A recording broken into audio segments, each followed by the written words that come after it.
All right, y'all. So we got some absolutely humongous news coming out about ICE and the Border Patrol and what's going on. There appears to be a crisis at the top of ICE, and it looks like the Trump regime has decided to mass fire ICE leadership, but not for the reason you think, not for, holy shit, they're getting bad press, they've done bad things, it reflects poorly on us, and we're going to face lawsuits and all these problems. No, Trump is looking at it and going, I need worse fascists.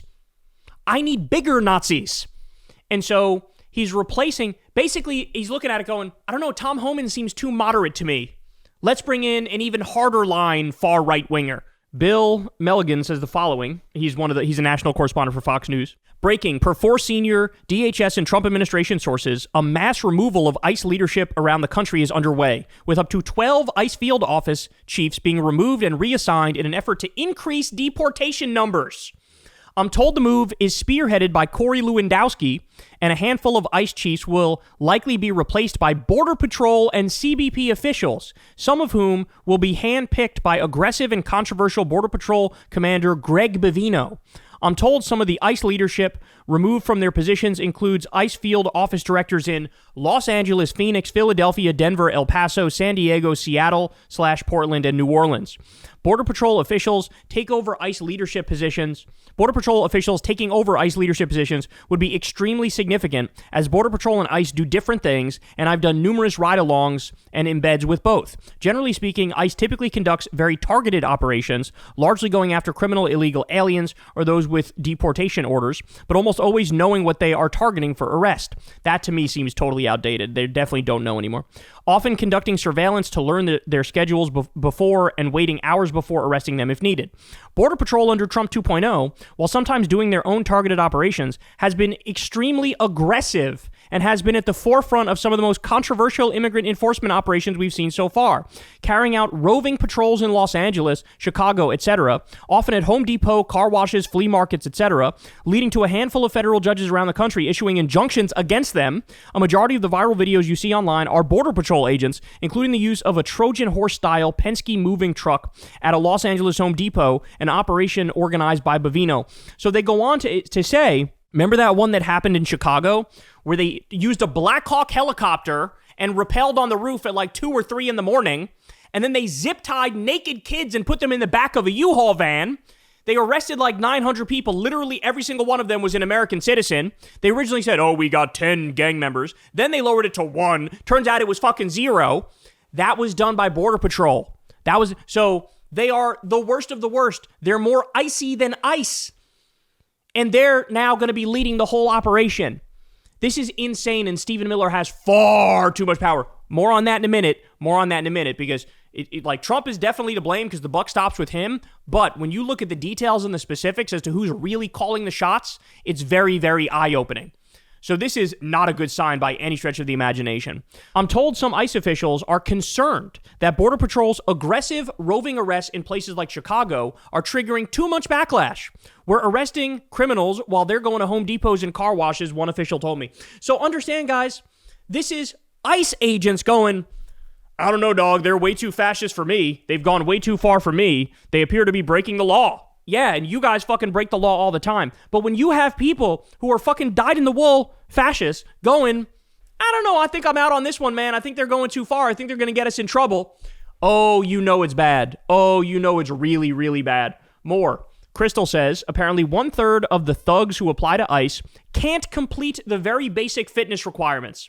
15 push-ups, for example. Of those who remain, half flunk the written test, which is literally open book and open notes on the most basic aspects of the job. So this is, again, why you see they don't know anything about people's rights. They don't know anything about the process or professionalism. It is just fucking a hellscape out there. All right, more. So Judge Bavino, a judge ordered Bavino. Bavino is the head of the CBP that they're now bringing in for ICE, right? A judge ordered Bavino to appear in court every day at 6 p.m. in person to report on any events that have taken place that day. So this guy Bavino, who's now taking over ICE, he's super duper fascist. And the judge has said, you got to stop fucking tear gassing journalists. You got to stop tear gas. They tear gassed a group of kids who were like dressed in a Halloween costumes for a Halloween party. They fucking gassed them And this is one of the things the judge was like, you got to stop gassing kids. You're traumatizing these poor kids. They were just going to a Halloween party. Like, what the fuck is wrong with you? Stop gassing the journalists. The judge is desperately trying to like, okay, you need your badge number needs to be, visible. Your name needs to be visible. You can't, like, they have all these rules. And so now the head of ICE, the head of CBP, who's going to be the head of ICE, he is now required to report to this judge because the judge is like, you guys are committing a whole bunch of crimes and I can't let it stand. So very, very, very bizarre stuff. All right, more. Whoa, a DHS officer shot at a man he thought was fleeing. A judge later dismissed all charges brought and miraculously didn't hit him.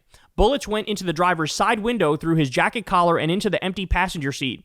Cops were then ordered to cover it up. A DC task force shot at a driver. It's not in the police report. So the federal government, the officers told the police, hey, leave that out. Leave out the shooting. This is insane. All these people who partook in this are fucking criminals, and they should be off the street immediately. Fucking shooting at random people. This is so out of this world, what we're witnessing. More. Randall Gamboa was one of the ICE detainees that was missing from Alligator Alcatraz. After his detainment, he called his family, but after that, he wasn't spoken to again. Finally, a human rights activist found him in a hospital, only able to blink his eyes. He was paralyzed and starved. Are you fucking kidding me? This is Randall Gamboa. He was one of the detainees that went missing in an ICE detention facility. He was in contact with his family, and all of a sudden, contact was lost. ICE refused to give an update. They just said he couldn't speak. With the help of a human rights advocate who found an attorney, they were able to locate him in a hospital. But ICE still refused to give any information on him. They were finally able to get him taken to Costa Rica, where he's in an inpatient hospital. He cannot move. He cannot speak. He cannot walk. All he can do is blink his eyes, and he is severely malnourished. The family has a GoFundMe set up. You can just type in his name. We need to get the word out, and we need answers. They still have no idea what happened to him. Did they torture this guy at Alligator Auschwitz? Follow our page for more updates. That's the question. Did they torture this guy at Alligator Auschwitz? And if they didn't, why can't they explain exactly what happened here? How did this come about? How did he become paralyzed? How is it he can't talk now? Why is he malnourished? Did you guys fucking starve him to death at Alligator Auschwitz? Did you fucking torture him? Or did you deport him somewhere where you knew he was going to get assaulted and his life ruined? Like they've been doing with a whole bunch of people, trying to deport people to countries with fucking open slave markets like Libya. It's unbelievable what they're doing. All right.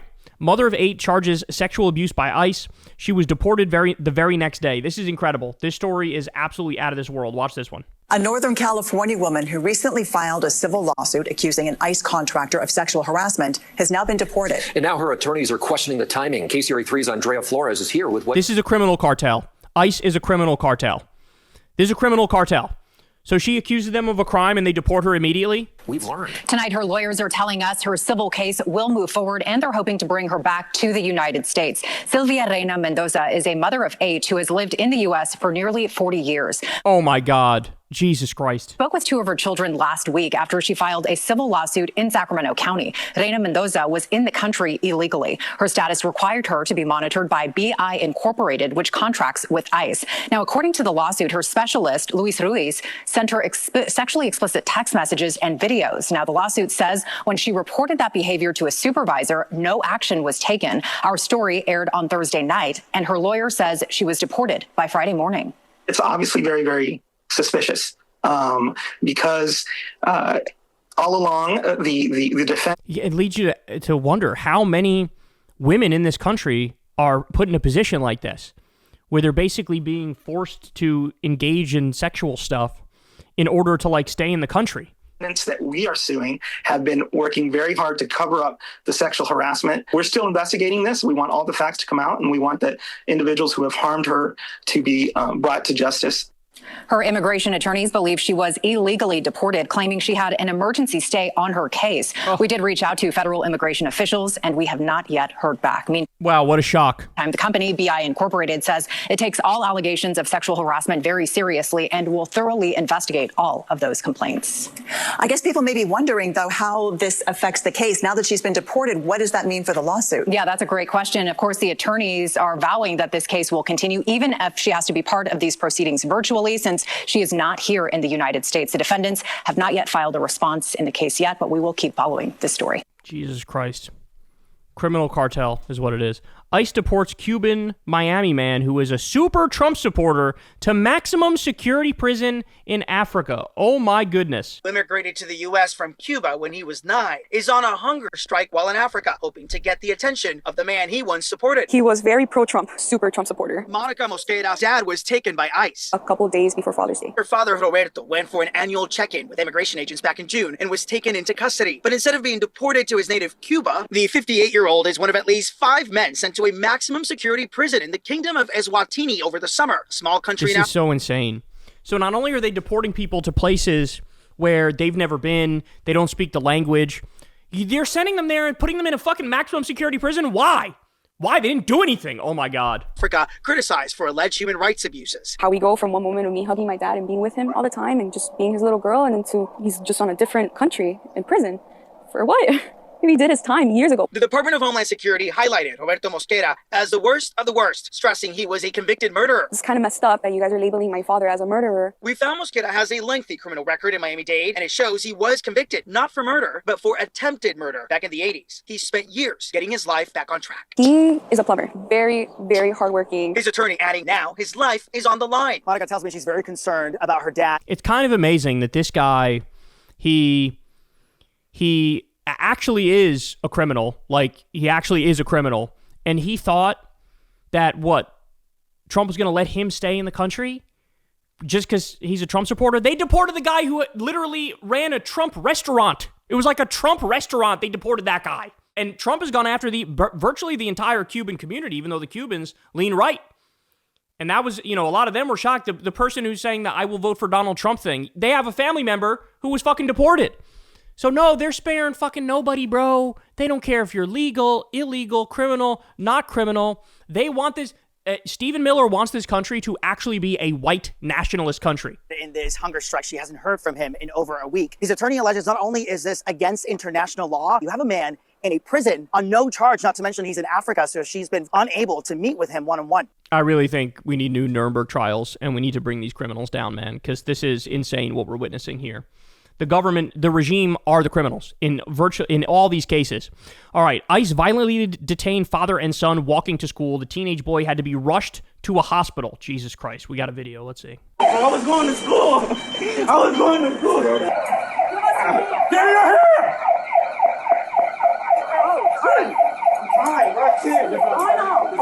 An officer seen with a needle his father's neck during detention.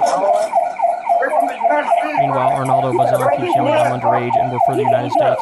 For all those people that are saying this does not happen to U.S. citizens, have the courage and the guts to tell that to Arnaldo in his face. Does it happen to him?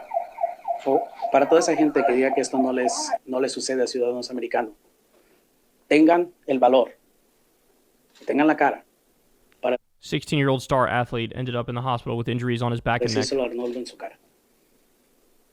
Para decirle que esto no les pasa a ciudadanos teniéndolo aquí, que él terminó en el hospital.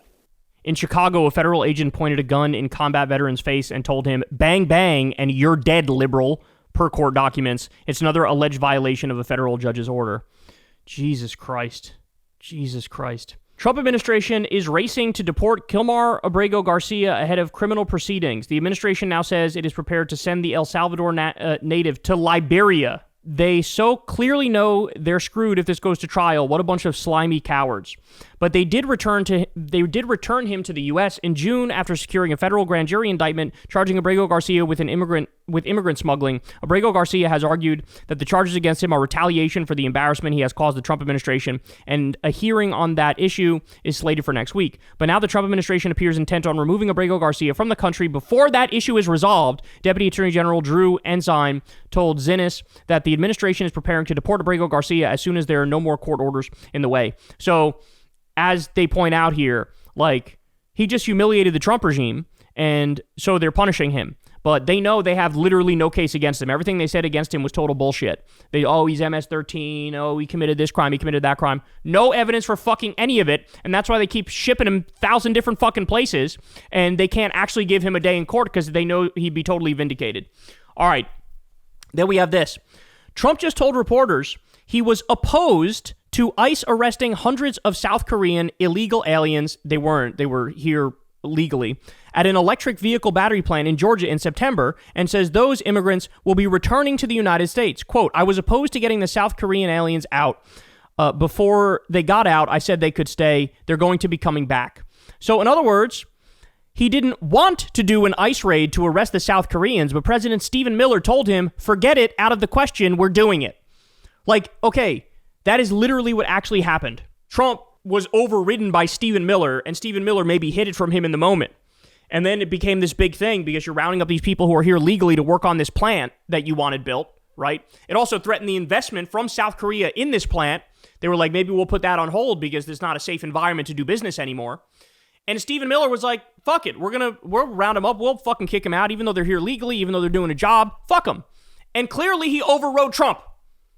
And now Trump is desperately trying to, because he doesn't pay attention to the details. He doesn't pay attention to the specifics. He doesn't fucking care.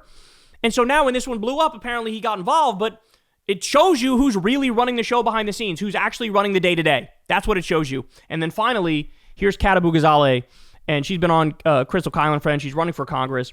And it looks like she was just indicted. Why? For fucking protesting ICE. They mucked up some dumbass charges. Remember, they tackled her. They assaulted her. And she's getting charged. She's getting indicted. My name is Katabu Ghazaleh. I'm running for Congress in the 9th District of Illinois. The Department of Justice is charging 6 people, including myself, with federal crimes for exercising our First Amendment rights near ICE's Broadview Processing Center. This is a political prosecution and a gross attempt to silence dissent, a right protected under the First Amendment. This case is a major push by the Trump administration to criminalize protest and punish anyone who speaks out against them. That's why I'm going to fight these unjust charges, but I need your help to do it. As I and others have exercised our First Amendment rights, ICE has hit, dragged, thrown, shot with pepper balls, and tear gassed hundreds of protesters, simply because we had the gall to say that masked men coming into our communities, abducting our neighbors, and terrorizing us cannot be our new normal. And because Chicago doesn't back down from bullies in masks who tear gas our neighborhoods, this administration has resorted to weaponizing the federal justice system to scare us into silence. But we're not going to be silent. The Trump administration wants you to be afraid of speaking out against it and its anti-democratic power grabs. And there are plenty of reasons to be afraid right now, but we have to overcome that fear. This case targets our rights to protest, speak freely, and associate with anyone who disagrees with the government. And while we have seen the unhinged and unlawful tactics this administration has used against the American public, it's important to remember they're doing this because they are scared. They are wrong. And they know they are on the wrong side of history. We cannot diminish ourselves in the face of these attacks. That's why we have to unite and stand up for humanity, our rights, and everyone terrorized by Trump's lawless secret police. You'll be hearing regular updates directly from me about this case and how we can use our constitutional rights to resist authoritarianism. And as scary as all of this is, I have spent my career fighting America's backslide into fascism.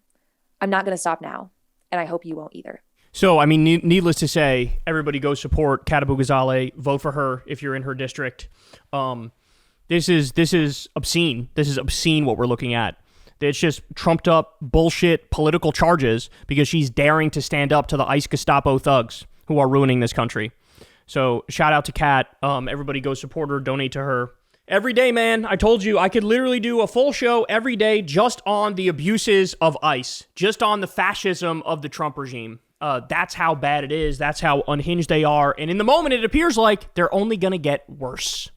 That's the show, y'all. Thank you, as always, for listening. You guys know the drill. Everybody, please subscribe to the channel. That helps out a lot and costs you nothing. Thank you for everybody who supports the show on Patreon. If you don't, please consider it. That link is below, or you could tip with that thanks button below me on YouTube.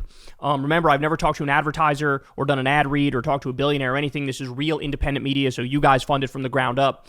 You could also go subscribe to Crystal Kyle and Friends. That link is below. We're going to talk about Trump's attempts to steal 2026 and 2028 this week. You don't want to miss that. We're going to talk to an expert on that. And go sub to Corin's World so you can see the live Kyle and Corin episodes every Monday. All right, I love you guys, and I'll talk to you soon. Peace. Hey, y'all, do me a favor and like and subscribe. It helps out big time in the algorithm. Click the bell as well for notifications when videos drop. And watch that video on screen right now. You know you want to.